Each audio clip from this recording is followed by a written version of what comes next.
আমি বাস্তবে কি বলবো, আমি এক ধরনের মেন্টালি ট্রমা। কি বলতেছে এটা?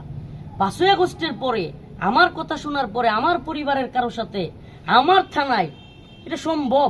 আমি বিশ্বাস করবেন কিনা সাংবাদিক ভাই এবং বন্ধুগণ, আপনাদেরকে বলি, আমি এখনো পর্যন্ত মানে বিষয়টা আসলে কি হয়ে গেল, মানে এটা কি সম্ভব যে আমার থানায় কিছু ছেলে ফেলে এই ধরনের কাজ করে ফেললো আমার পরিচয় পাওয়ার পরেও?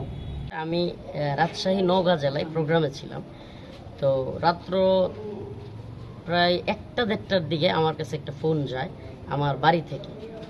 তো আমি আসলে ফোনটা পেয়ে একেবারে হতভম্ব, মানে এটা কি ধরনের কথা বলতেছে। আমার এক চাচাতো ভাই, মানে এই যে ওনার মেয়ে বিয়ে হয়েছে, মোহাম্মদপুরে থাকে, জামাই ওখানে আছে।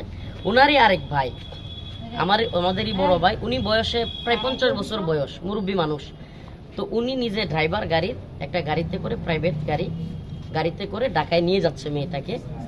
তো নেত্রকোনা জেলার পূর্বদলা থানার শ্যামগঞ্জের কাছাকাছি বা শ্যামগঞ্জ বাজারে একদল ছেলে ফেলে প্রায় 15-20 জনের, পল্লব ছাত্রদলের সভাপতি পল্লবের নেতৃত্বে, আপনার আহ্বায়ক ছাত্রদলের, তার নেতৃত্বে 15-20 জন গাড়িটাকে আটকায় রাত্র প্রায় 12:30টার দিকে।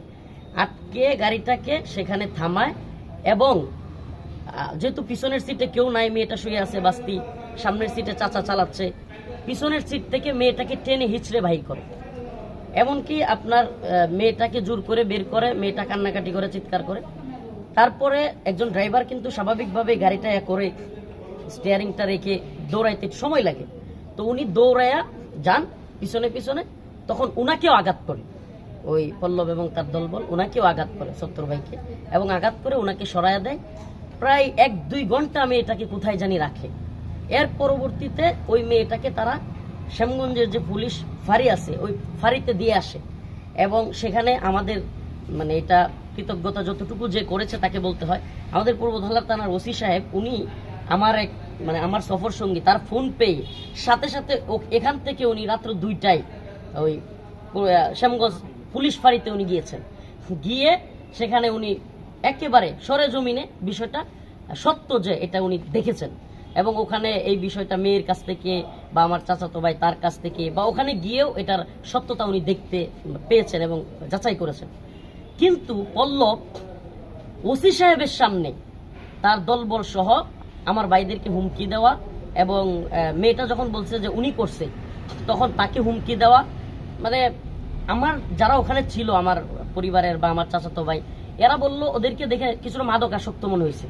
বাস্তবতা হলো এবং এগুলো একটা মেয়েটাকে থাপ্পড় দিয়ে আপনার কানের দুলটা ফেলে দিচ্ছে। মেয়েটাকে একটা থাপ্পড় দিয়েছে, কানের দুলটা ফেলে দিচ্ছে, দীর্ঘ সময় টানা হেসরা করছে না। তখন আমি ফোন দিছি ওসি সাহেবকে ওই জায়গায়, আমার ফোনে রাখা অবস্থায় সে হুমকি ধমকি দিচ্ছে, এমনকি এখান থেকে যেতে পারবি না তোরা। বাস্তবতাও হলো যে আমার যারা এখানে আছে, আমার চাচাতো ভাই, এরা পর্যন্ত গাবড়ে গেছে। আমি বাস্তবে কি বলবো, আমি এক ধরনের মেন্টালি ট্রমা। কি বলতেছে এটা? 5ই আগস্টের পরে আমার কথা শোনার পরে আমার পরিবারের কারোর সাথে আমার থানায়, এটা সম্ভব?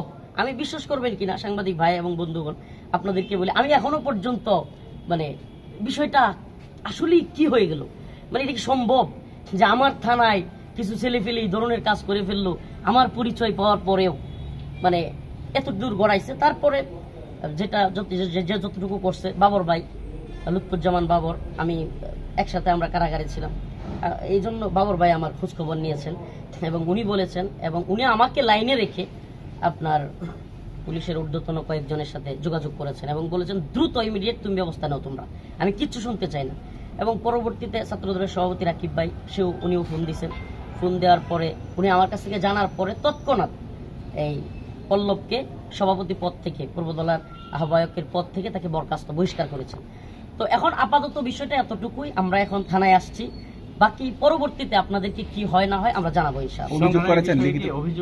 এবং অভিযোগটা এখন আপাতত আমরা যেহেতু আসছি, থানায় যেহেতু আসছি, অতএব আপনারা তো বুঝতেই পারতেছেন, বাকি বিষয়গুলো বলতে চাচ্ছি না, কারণ পরবর্তীতে আপনারা জানতে পারবেন।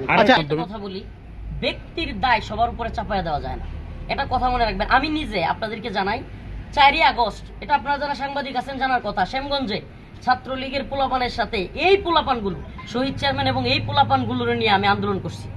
এই যে যাদের নাম বলতেছি আজকে, নীরব, পল্লব কিংবা এই যে স্বাধীন, এদের শহীদ চেয়ারম্যান, তাদের সাথে, এটা আপনারা সাংবাদিক যা সবাই জানেন। 4ই আগস্ট আমি ঢাকা যাচ্ছিলাম আন্দোলনের জন্য, রাস্তায় ছাত্রলীগ আমাকে অ্যাটাক করে এবং তারা আমাকে সাথে নিয়ে আমি রাজপথে নামাজ পড়ি এবং সেখানে আমরা আন্দোলনে শরিক হই, সেখানে দাওয়া পাল্টা দেওয়া হয়। আজকে সেই ছেলেগুলো এই কাজ করেছে। তো আমি আসলে কাকে কি বলবো তাহলে? অনেকেই 20-30 জন, আমার বায়াসেরই 8-10 জন ছিল। তার মানে তাদেরকে অ্যাটাক করতে হলে 10 জনের উপরে লোক লাগবে, তারা ছিল 30-40 জন। এখন কে বা কারা ছিল সবগুলো নাম তো আমি জানি না, যতটুকু আমি জানতে পেরেছি এরা 3-4 জনের নাম, আর বাকি নামগুলো প্রশাসন জানবে এবং আমরা যতটুকু ব্যবস্থা নেওয়ার বাকি এখন আমরা সব বলতে পারতেছি না। ঠিক আছে, ধন্যবাদ।